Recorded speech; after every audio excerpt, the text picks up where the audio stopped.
Welcome back, everyone. Sheepdog Smokey here, and let's just jump right in. Participants in AOC's Fun Run didn't know they were donating to her campaign. Alexandria Ocasio-Cortez faces backlash for claiming... No, wait, that's just a link. Sorry about that. Representative Alexandria Ocasio-Cortez held a 5K in Queens on Saturday that she billed as a family fun run supporting U.S. Congresswoman Alexandria Ocasio-Cortez's Green New Deal on the Saturday following Earth Day. But many of the 400 runners didn't realize their $30 registration fees were going directly into the lawmakers' campaign coffers. We're getting together for our own health, for our planet's health, and to fight for the Green New Deal together, the freshman Democrat told participants before they set off. Environmentally conscious supporters who jogged through Astoria Park alongside a beaming, strolling AOC believed their money was going to help save the planet. It's going to help raise awareness and educate people, a female runner told the Post. I think it's really for this particular Green New Deal, said Brian Schwartz of Long Island, no question.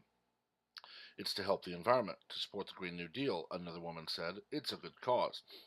A vaguely worded notice on AOC's Facebook page saying the run would support U.S. Congresswoman Alexandria Ocasio-Cortez and the Green New Deal worsened the confusion. But the fine print on a third event-related website revealed the truth. Registration fees are contributions to AOC for Congress, reads the legal disclosure on AOC5K.com, which lists the Federal Election Commission rules that donors must follow. It was a campaign fundraiser, Ocasio-Cortez spokesman Corbin Trent said.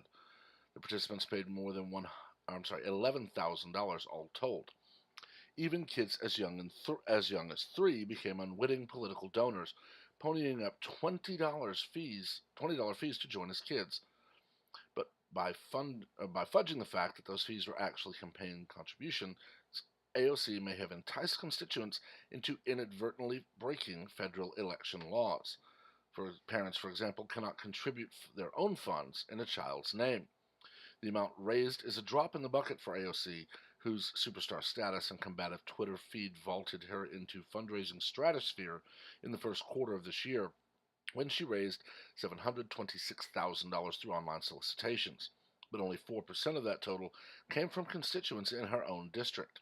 At Saturday's event, 198 runners came from the Bronx and from Queens neighborhoods within the 14th congressional district. The other 200 came from elsewhere. Those contributions will improve her homegrown fundraising share. Some participants felt fooled. The site says it's to benefit her environmental plan, said one supporter who would not give his name. If it is going directly to her campaign, they should have said so. Another did not mind.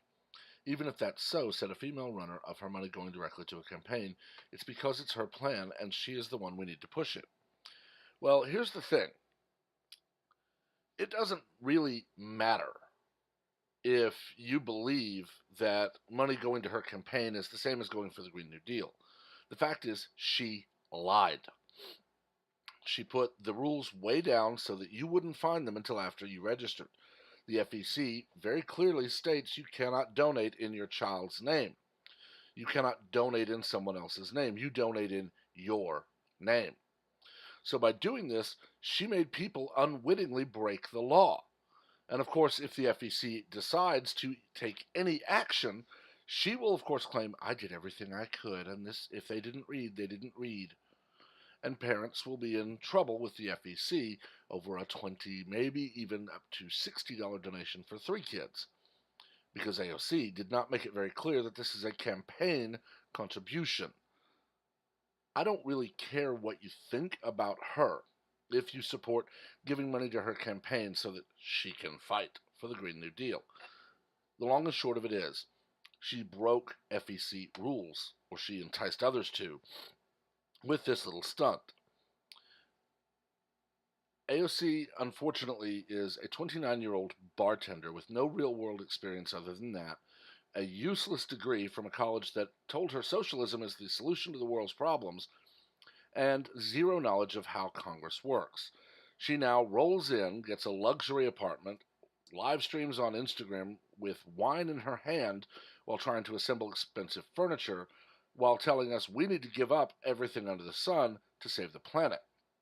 She also breaks FEC rules and continuously flubs everything she does in an attempt to look woke. She blames environmental disasters on pipelines that do not exist. She tells people, I don't care if you're undocumented, and thereby tells people who are not citizens and not in this country legally that she's going to fight for them as opposed to the constituency in her district. Then, when pointed out that she has flubbed something, or that she's lied directly, or that she is doing something illegal, she claims it's an attack on her because she is a woman or Hispanic or whatever else she wants to claim it's because. It needs to stop.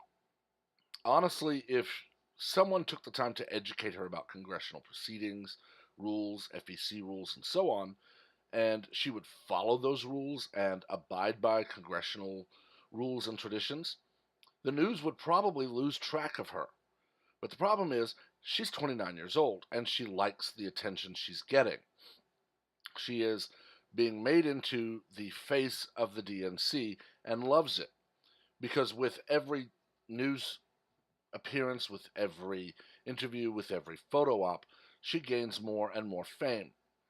She no longer has to pay her student loans because now she's a member of Congress. She has a lifetime six-figure salary or more if she manages to raise that salary along with others in the House and Senate, which there is already a push to do. Because apparently a minimum salary of $170,000 plus is just not enough to live on. The danger here is not necessarily AOC herself. It's the attitude that she shows that unfortunately is more and more common in society today. The attitude of, well, these companies are making billions and they're not giving anything to me, and they shouldn't. Socialism is the politics of government takes everything. They take control of all industries. They seize all assets. They seize all monies.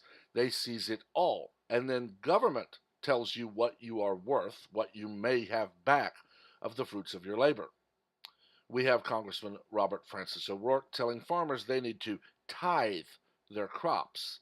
We have AOC touting the joys of socialism while living in a luxury apartment, making a very good salary, and dressing in the best clothes, drinking wine, tweeting from her iPhone, and carrying Gucci bags or something like that. She's living the life of the pigs from Animal Farm, the life of all are equal, but some are more equal than others. If I thought she would actually read it, I would send her a copy of 1984, Animal Farm, Brave New World, Fahrenheit 451, and the Constitution.